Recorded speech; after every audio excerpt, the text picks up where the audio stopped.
On today's D&D tips with WizThrift, it's going to be a little more chill. Be a little bit more of a longer video just because I'm not going to be uploading another video this week, and so I wanted to get this one out. And this one is all about spell slots and probably more also just about spellcasting. It's going to be a little bit more improvised, not really on script except for the couple of notes that I have on spell slots. But I'm excited because I really love this idea of spell slots, spellcasting, and just spellcasters in general in role-playing games, not just Dungeons and Dragons, but role-playing games overall. Because magic is fun, magic is super cool. It's always been around, and maybe it's real. Let's keep a little magic in our hearts, keep a little hope there. So I want to start talking about spell slots. What are spell slots? Well, think of your magic power as a gun. To be able to shoot the gun, you have to have bullets, and it's the same thing with spell slots. You have to have spell slots open to be able to use your magic. It's a pretty simple metaphor overall, but it's essentially what it is. And that's spell slots are pretty basic. You just have to keep track of them. If you run out of spell slots, you have to take a long rest or a short rest if you're a warlock. People make spellcasting too complicated, I think. I think in reality it's a much more simple concept. First of all, guys, read your spells, okay? If you do not understand the spell, maybe you didn't read it. I have had a few players who they don't understand the magic system or really what's going on with the magic, but then I remember, oh yeah, they don't actually pay attention or read. They're like, oh, what's a ritual spell? Well, we've told you what a ritual spell is at least 10 times in the past year and a half. Also, just look at the description on the spell. A ritual spell, you are able to cast a spell, but it takes a bit of extra time, but you don't waste a spell slot, so a ritual spell is great.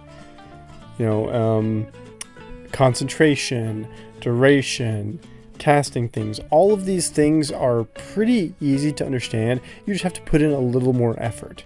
That's why most people say don't give new players a spellcaster, and I would agree unless they have had experience with other video games or they really are just wanting to learn the system. I really love spellcasting. I think there's a lot of fun things you can do with it. You should, I think, add some flavor to your spellcasting, mainly because you're a wizard who has spent years practicing this one spell and your hand motions and whatever you pull out of your bag. Whatever you do, it should be to your character. I don't like studying and I don't like school, but if I was a wizard, my spellcasting would be a lot of muscle memory, and I would probably try and find spells that were easy and simple to cast because that's just the type of person that I am. I also think that if you just flavor your spellcaster to whatever you want, even if you pick the same subclass and class as another person, if you add flavor to your spellcasting, it will be amazing, and you will be surprised at how fantastic you can do in this game if you really just put in a little more effort. It's a role-playing game. You should be role-playing.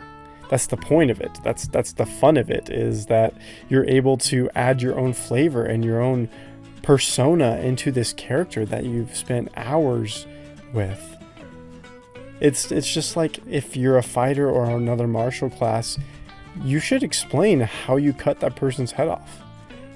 And you should really explain how you cast your spell. So I pull out a grasshopper's wings and I crush it in my hands, and then I sprinkle it on myself and I cast fly.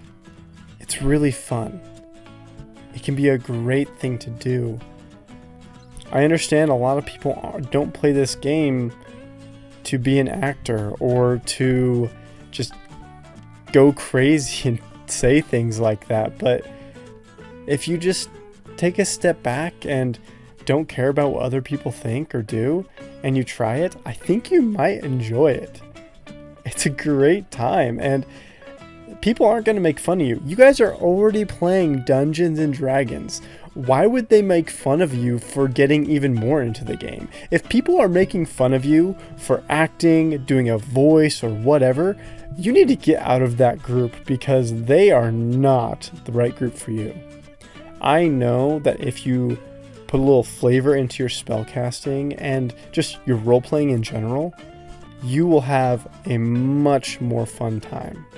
And if you want to not do it the whole time or whatever, that's fine too. People shouldn't make fun of you or police you if you're not going to keep adding flavor to your game. Sometimes you're just tired and you don't have the mental capacity to do that. So honestly, I don't know why I started this with spell slots. It's just kind of became a rant and tangent about flavor and becoming a better role player, but you know what? I'm pretty happy with it.